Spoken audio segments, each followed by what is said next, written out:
I get a lot of emails from you guys, the viewers. Now, I do my best to get through as many of them as I can and answer your questions, but I don't do a real great job. So today, we're gonna go through a bunch of emails and answer your questions so that you guys can get back to your projects. Dan, I don't know what we're doing, so we're just gonna start doing it. Email number 1 is from Jeremy. He has a 1990 Harley XLH 1200. The oil is a gray thick sludge. It's the drain plug under the right-hand side under the frame. What do I need to do? Scared, please help. Sounds like you need to drain the oil, change the filter, put fresh oil in. Check on the 1990 XLHs. You might have to drain the oil tank and drain the crankcase. As far as what the thick gray sludge is, don't worry, but don't be scared right now. Get your oil changed, clean filter, fresh oil, run the bike, see what you have.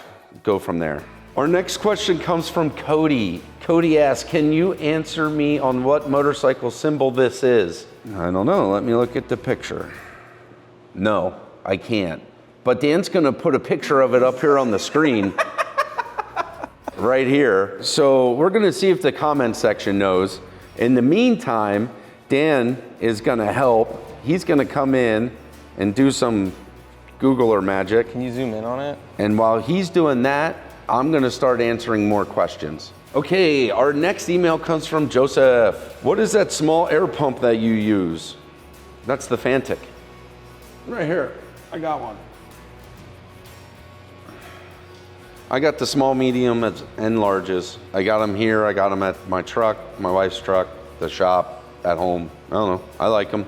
Easy to use, kids can use them, wife can use them. They're pretty neat. Moving right along, our next one comes from Donald. I think, is a 1984 Yamaha Virago that was given to me that I would like to get running. It's my first bike, never ridden one. I could not find a carburetor kit for it, and I know nothing about working on bikes. If you could get back to me, that would be great. Well, Donald, today's your lucky day. Let me look here. First step is figure out what it is you have. Look at your VIN number. The 10th digit of your VIN number is gonna be the year code. Go to the Googler, type in 10th digit, whatever yours is, and it'll pop up a chart and give you the year. Okay, so we're gonna assume that you have a 1984 Yamaha Virago. Cruiser, OE parts, Yamaha, 1984. See? Now here's the next problem. There's a couple different Viragos. There's a 1000 and there's a 700. So figure out which one you have. Let's assume here you have a Virago 700 carburetor. Yamaha is not offering many parts for that. Okay, so let's do next step. Let's go here, motorcycle. Dan, do we have an answer yet on that logo? No. No, not yet. Yeah, I think we're gonna have to wait on the audience for that symbol. There's nothing. It's just getting the weird random stuff and none of it's matching when I do like a search by image. Apparently the Google, the Google picture taker looker upper thing doesn't work. So if you know what this image is, leave it down in the comments section below so we can help this fella figure out what he's got. Okay, Donald, if you have a 1984 Yamaha Virago 1000, there's a carburetor kit here on Dennis Kirk. Boom, right there. That should work. Now, out of curiosity, let's go back to Cruiser, Virago.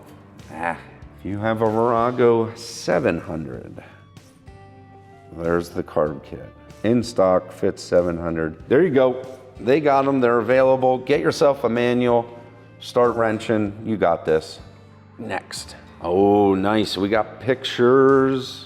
Who's this from? Thunderbolt. Thunderbolt. Thunderbolt. Thunderbolt. I have a GPZ 750, it's sitting there in 7 years. I bought it as a first bike. That is a cool bike there, Jake, I like it. Okay, so Jake has a 1984, that's a good year. Jake has a 1984 Kawasaki GPZ 750. I know the comment section's gonna blow up with how I just said Kawasaki there. It's gonna be great. It cranks and it has spark, but he's having a fuel delivery issue. He pulled the float bowls and got some junk out of it, but doesn't feel comfortable going through and doing a deep clean. Now, carburetors aren't that scary. On a bike like this, you're gonna have a rack of 4. Jake, my advice to you is you got this. It's not that bad. You don't need that many specialty tools. The one thing you don't want to do is pull the carburetors apart. Keep them all together in what they call the rack. Don't pull the individual carbs off, okay? If you can get away without doing that, the rest is fairly easy. Pull your float bowls, pull your jets. These, I believe, are CV carbs. Yeah, they're CV carbs. So make sure your slides are moving freely, and that should really help you out. Don't be scared. Grab a manual. They're not that expensive. You can probably even find one online. Carburetor kits are out there for these bikes. You got this. Do it. All right, this next email comes from Brock without boundaries. Brock has no boundaries. Brock without boundaries. I like it. And I think Brock's his dog, if I'm reading this email correct. Yeah, my Rottweiler named Brock. That's cool. Okay, so my bike was running but had a small oil leak. I replaced the gaskets, and since then not have been able to get it running. I've taken it apart and put it back together too many times and still no luck. I could use some help. Okay, so we have, it's a 1996 XR 600R. Had some oil leaks, replaced some gaskets, and now the bike won't start. Brock, I have a couple questions for you. Number one is, did you put it together right? What's your compression? Did you do a compression test? And if your compression's passing, did you do a leak down test? If you didn't do those two things, you have to start there. Do a compression test, then do a leak down test. Once you have those answers, then you can start diagnosing a little further. But without that information, I'm sorry, there's not much more I can give you. Do those two things, get yourself a manual, and that's gonna tell you a whole lot. That's a really awesome bike, though. I like it. Starting to sound like if you own a bike, you should get a manual for it. Ash. Ooh, I love that Avatar Ash. It's a fish. I like it. Has a 1981 Kawasaki KZ440 LTDA. I'm restoring and bringing back to life as my first bike. Awesome. I was wondering if you could give me some ideas that I can do with this bike. I'm a huge fan, appreciate everything you do, and learned a lot. Thank you, I really appreciate that. Ideas. Okay, first bike, getting it going. Yeah, Ash, what I would do is get it running and get it running well. And then the next step I would take is spending some money making sure your brakes are good and your tires are good. Do those things in that order, and then just start riding. Go for ice cream, hit up a Rita's, strap a lunch pail to the back, commute. You can do all sorts of stuff. But if this is your first bike and you're not really familiar with riding, start with the safety course. Get this motorcycle running and then start spending some money. Your next two important things are gonna be making sure your brakes are good and your tires are good. After that, just start riding. My advice to you is do not take it apart. Do not try to make it a cafe racer. Do not try to make it a bobber, anything like that. Just ride the motorcycle the way it is. And then as you get more familiar with working and more familiar with riding, if you want to take on another project, do it, but don't do it for your first one. It's a cool bike though. You got this. You can do this. I believe in you. Ebenezer, really enjoyed the Harley Davidson JD video. Oh, I bet he's nervous. I just bought the most expensive motorcycle I've ever bought. I recommend you join AMCA. Yes, I'm familiar with the AMCA and I am joining. So appreciate the email, thank you. Mick, what's Mick got? Just a quick product question really. What is the make of that USB tire inflator? Oh, he's spelling tire with a Y. He's not from around here. And what model Oakleys are your glasses? They look pretty cool and I need some new specs. Oh, that's a great question. What Wants to be just like you, Craig. 139 OX8104-0254 in satin black. That's not coming into focus. That's not, Craig, it's not gonna. All right, Dan, throw that up on the, and I already answered, it's the Fantic. Go get yourself some new specs, Mick. Keith. Oh, okay. Not much of a question, but he said, I just purchased your stickers, planning on put them on my Blue Planet travel trailer. Sorry we missed you at Daytona. Yeah, dude. Blue Planet Travel. I'm assuming he has a travel channel. We should check that out. Diego. Diego believes he has a 1998 CBR F3 Smokin' Joe's edition. We got a picture. I wonder if a Honda dealership could tell you the VIN number. There's also a couple things you have to investigate. Would be frame color. The color of the wheels can be changed a lot easier than the color of the frame. But something tells me the Smokin' Joe's had a different color frame. I don't remember. I know the Repsols did. You know, this is actually a really good one for the comment section. Dan's gonna put a picture of the bike up. All right, comment section. Let's help out Diego figure out whether or not his bike is an actual Smokin' Joe's.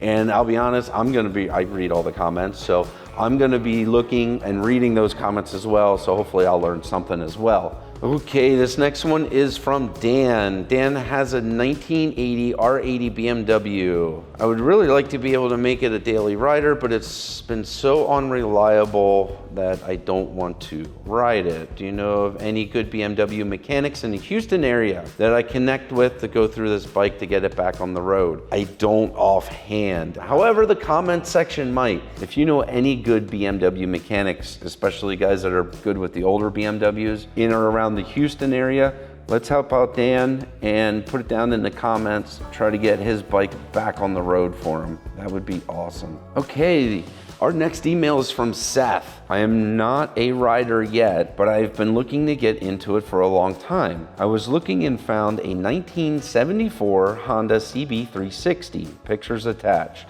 Love it when pictures are attached.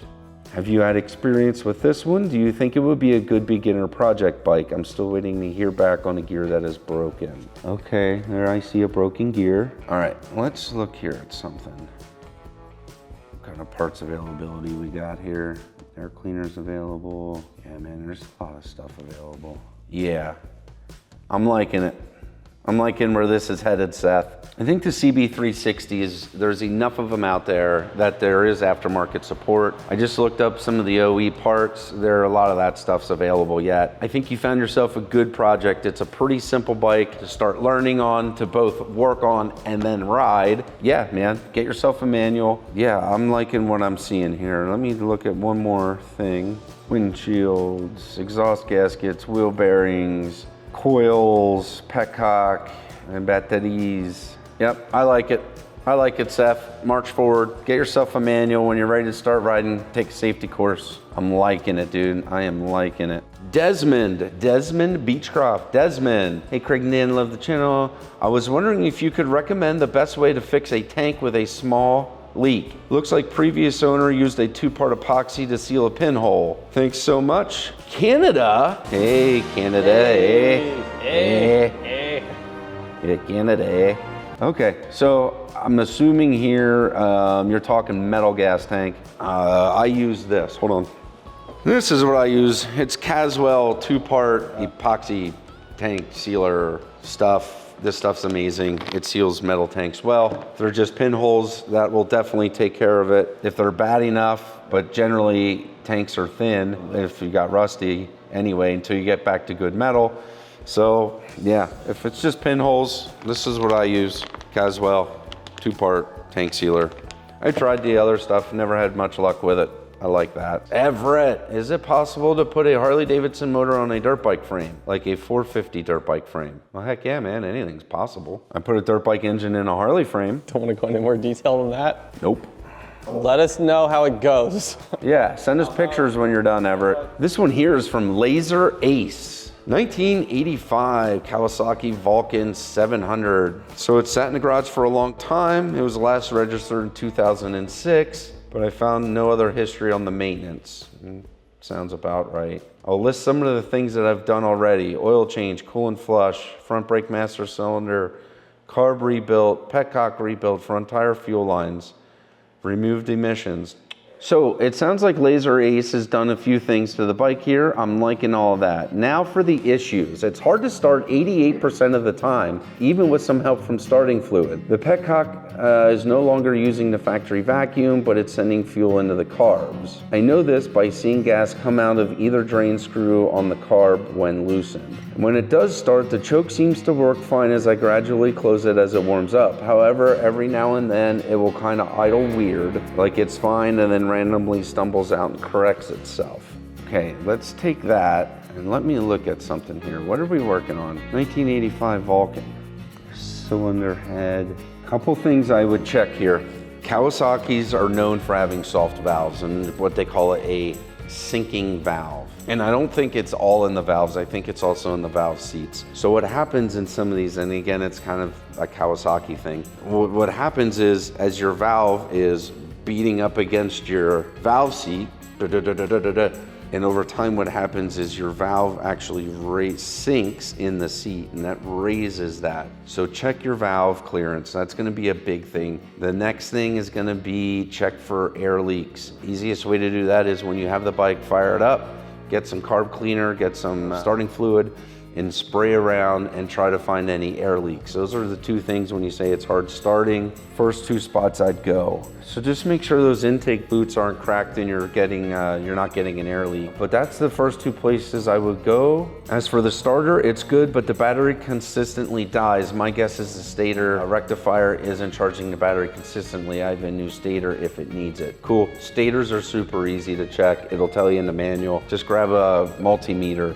and you'll know really quick what is going on there. The bike doesn't overheat and it's not consistently backfiring, no crazy smoke coming out of the exhaust, though the right is definitely more powerful than the left. The bike also bogs down slightly when leaning right. My guess is the floats are needle, but those are new. Side stand, kickstand switches and faulty. One side is more powerful than the other.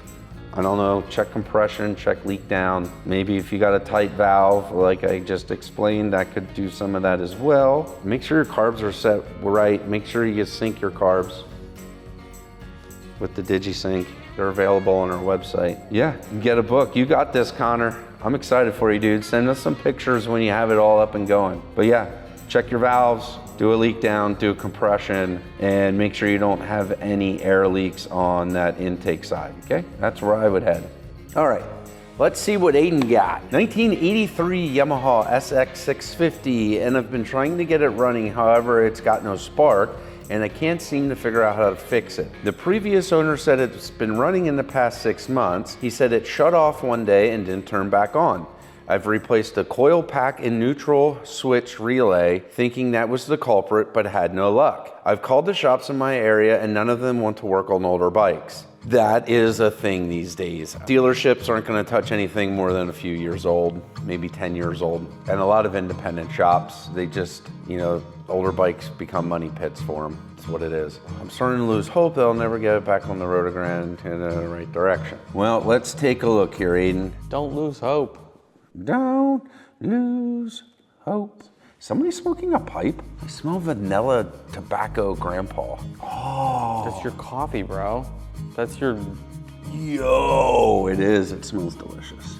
Alrighty then, where were we? Okay, a couple questions I have for you, Aiden, is do you have a manual for the bike? The manual is gonna walk you through testing all the electrical components of the bike. Don't just throw parts at it willy-nilly because you think maybe this or think maybe that. Do the testing. It's all laid out. It's step by step. It's not hard to do. And you don't even need a lot of specialty tools to do it. Get yourself a multimeter and a test light. You can even get a relay tester in the Amazon for like $6, I think they are. Super handy. That way you can test your relays, or you can test them with a multimeter if you know how to test relays with a multimeter. But those are my steps. There's way too many questions with this one to start heading you in the right direction. So my advice is get the manual and get the wire diagram. The wire diagram will be in the manual. Get a multimeter, get a test light, get a relay tester if you need it, and start testing all of your components one by one. Don't just throw parts at it. You're gonna save yourself a lot of money and you're gonna learn something. Good luck, you got this, buddy. Joe, I recently bought a bike off Marketplace that I can't seem to get running. It's a 1973 Honda CB350. It's my first bike, cafe racer style. Well, there's your problem. Oh. I really want to get it running for spring so I can ride it. It looks neat. It's a good looking bike. Okay, I don't know how to help you get your bike running, Joe, because I don't know why it's not running. But here's some advice I have for everybody that is getting into riding motorcycles, because I see this email. Hold on here, I'm gonna put a tally together. I'll be right back. Okay, I did a quick tally through the inbox, and I'm gonna answer 132 Steves, 196 Joes, and 1,986 Johns on this one question. If you're just getting into riding motorcycles, the biggest advice I can give to you is get a motorcycle you can ride. And the reason I say that is because if you want to get into riding motorcycle and you have a motorcycle that's sitting in your garage that you can't ride, it doesn't make sense. Now, I know why a lot of people do it, and it's to help save money so that they can get into motorcycling. But the biggest advice I can give you is find something that runs and rides and you can go out and enjoy and start riding motorcycle. Once you have that under your belt, now you can start taking on a project if that's the route you want to go. But there's nothing more frustrating than the weather getting warm and a motorcycle sitting in your garage that you can't ride. So that is my advice. But Joe, that is a good looking bike. I like it. Hopefully you get it running for spring. Eric with a K. If you're gonna reach out. I have a 2014 Honda CRF 250R. Top end is completely brand new. The bike will not idle at all, and the high idle adjustment screw had no effect on the motor. I'm going to start with doing a throttle body cleaning tomorrow. Timing is on with both lower marks in line and cam marks level with the head. I'm just at a loss and about to light it on fire. Don't do that. I mean, if you do it, at least film it and send it to us. I took it to the local dealer and they changed the stator and checked and tested everything else. Thank you for your time. I mean, look at some pots. Okay. So, yeah, that's a fuel injected bike. Guys, while I'm working on this, you guys work on it and put your answers down in the comments section. I am thinking, I don't know, I'm going to valves. I want to know what the compression is, and I want to know what a leak down test tells you. I don't know, I don't have much experience. Okay, I lied, I don't have any experience with that bike in particular. But yeah, throttle body, it seems like you're just jamming air and fuel through the thing. I don't think it's in your throttle body. I think it's in that top end. But maybe somebody in the comments ran into this problem before and can help give you some advice, Eric. But yeah, I want to know what compression is and do a leak down test. Make sure your valve clearances are good. That's where I would head. Harvey has a 1985 Honda XR600R. Another one. That's two XR600s in one video. I was riding it the other day with no problems and ran out of gas. Well, that sounds like a problem because of a kinked fuel line. Okay, been there. Okay, so what happened is the fuel line got kinked and so the bike ran out of gas because it wasn't allowing gas to the carburetors. Got to start again, no problem, but didn't realize the fuel line. Thought the carb was having issues, so it died on me again. That time the kickstarter mechanism got jammed, seized solid. Thought that it was locked up at first, but I knew that it couldn't have been because it didn't make any noise at all. It just sputtered out and ran out of gas. Finally got it home, put it in fourth gear and got it to roll backwards a little bit. And now it kicks over and starts like brand new. Fixed it.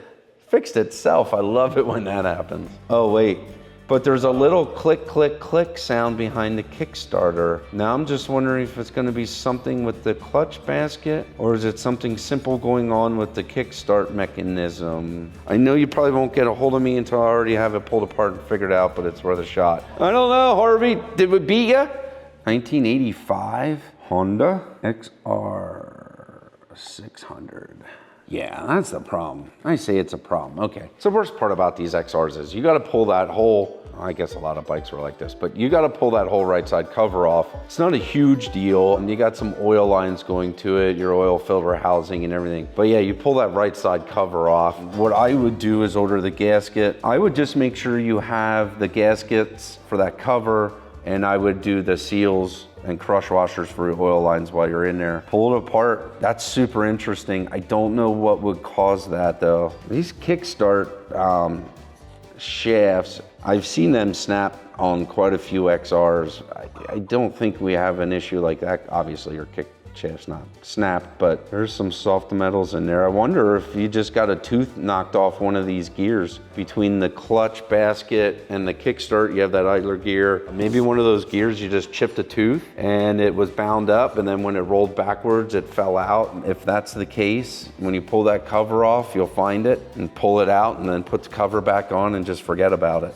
Ride it. Hopefully that would be the easiest solution, in my opinion. Oh, this guy's name is Van Horn. I know a Van Horn. Hey fellers, first off, love the channel, thank you. I actually have some questions. I'm in the process of rebuilding a 2009 Kawasaki Vulcan 900 Custom and wanted to know, other than the wiring harness, what are the other essential electrical pieces I need? I can't find much online that gives me a clear answer. What are the other essential electrical pieces I need to make the bike run? Well, you need anything that's involved in the ignition circuit, ignition spark circuit. So you need your starting circuit, you need your charging circuit, you need your spark ignition circuit. That's really about it. Turn signals aren't going to make your bike run. Yeah. So those are the 3 systems that you have to have in place. I don't know of any others. If you go through your manual, it's gonna show you all those pieces. But yeah, starting, charging, and ignition circuits, that's all you need. We don't need lights where we're going. Okay, this one is from Tom. I got a really bad gearbox sound after an oil change. It was the correct oil, but a different brand. So I changed back to the original brand, but no change. It sounds like a very faint rattle, like a loose or bad bearing, I think. And of course, it has terrible gear whine. Oh, we got a video on this one. Can't decipher what's camera buzzing. Well, I can tell you this, switching from casserole to Motul for an oil change and then back to casserole, that's not what's making the noise or anything like that. My opinion is it's not the manufacturer of the oil that changed anything in your motorcycle, and I can't hear in the video exactly what's going on or determining which noises is what. I don't know. I guess I would keep doing frequent oil changes and I'd be looking for any sort of signs for metallic pieces. Nailed it. Thank you, Tom. This guy here has a 2006 Bandit. I guess that's a Suzuki. Mark, please can you tell me, do the float valve seats come out? Oh, okay, let's take a look here. Partzilla, 2006. I am not seeing valve seats on the parts breakdown, so... Okay, hold up. I totally screwed this one up. I read float valve seat, but then I started looking up valve seats for in the head. So yes, your float valve seats can be replaced on this bike. But if you're curious, just like I was, keep listening to see if your valve seats can be replaced. They're probably non-serviceable, but I'm sure there's a machine shop. Find a machine shop and ask them. I don't know. Not seeing them on the parts breakdown here. I see valve guides, don't see valve seats. Let's see here, number 4, right here, number 4 is the valve guide. Your valve seats would be here on this back side. And I'm not seeing any valve seats. Let's check out valves, camshaft and valve. Here we have our camshaft, and here we have our bucket. Number 13 is our shim, 11 are the keepers, 7 is the valve springs, 10 is gonna be your valve seal, your stem seal. And 9 is the spring seat. It looks like we have 2 intake, 2 exhaust, and I'm not seeing any valve seats on here either. So yeah, I'm gonna say take it to a machine shop and ask them. Those guys are like wizards and can do amazing stuff. But the parts breakdown is not showing valve seats. And that's my quick answer. I was wondering where you got the front turn signal lights on the V-Rod build. I would really like to get some for my 05. Why am I yawning, Coffee? Do your work. Do your job, Coffee. You have one job. You know, one job. I tell you what. I'd like to get some for my 05. I can't find anything. Where did I get the turn signals for the V-Rod? They came from Hogworks. Hogworkz. Hogworks. They were very good to us for that build, and they sent us a bunch of that stuff. So that's where they came from. I was wondering if you could give me some advice on how to start this bike.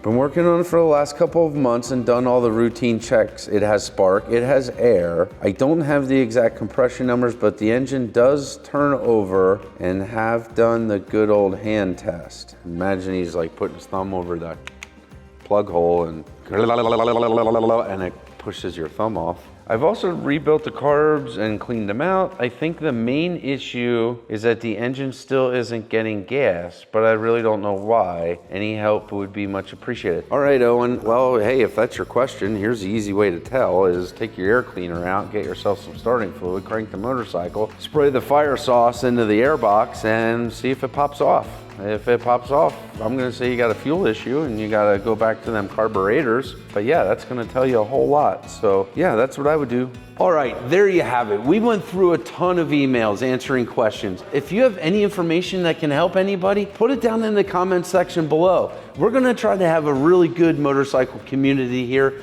where we all help each other. Thanks for watching. Don't forget to like and subscribe. You guys have a great weekend. Check out one of these 2 videos here. See you later.